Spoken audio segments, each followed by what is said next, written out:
How's it going, guys? Austin here. I'm out in the beautiful landscape of southern Utah's desert, and today I want to talk about depth of field and why you should think twice next time you want to shoot at the widest aperture that your lens has available. We all love a nice shallow background where you get that nice, beautiful bokeh and your subject is just isolated and tack sharp, but sometimes you want to have some of this gorgeous goodness in the background.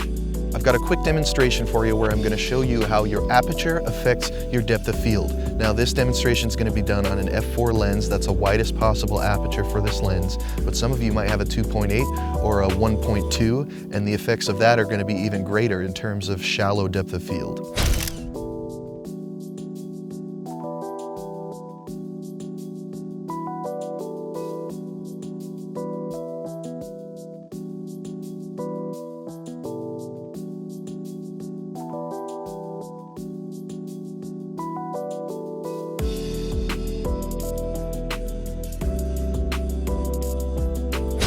Reason number one why you don't want to shoot at the widest aperture your lens has available.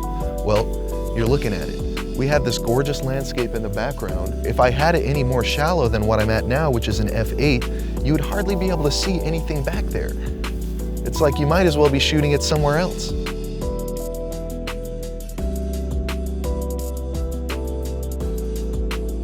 Reason number two why you don't want to shoot at the widest aperture your lens has available.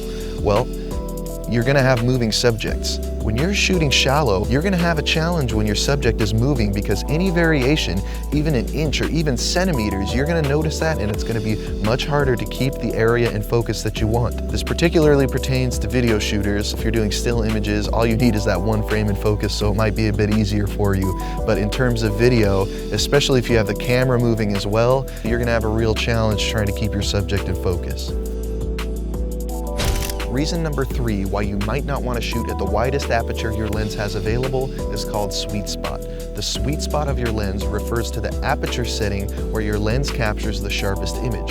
I'm not talking about depth of field here, I'm talking about detail sharpness. And you can see when we punch in on the f8 image versus the f4 image, there's a noticeable difference in sharpness.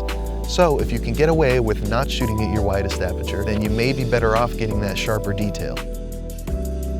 Now, after covering all this, you might be thinking, when do I use the widest aperture on my lens? One reason is that you might need the shallow depth of field.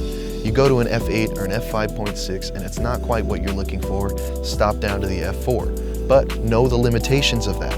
The other reason you should shoot at the widest aperture is in low light situations. Now, my personal opinion of that is if you're in a low light situation, the solution should be to add more light. But there are situations where that's not achievable or it's not reasonable. But if possible, you should add more light if you can, because then you're not going to be limited by sticking to one aperture and you're not pushing your camera's sensitivity to its limit.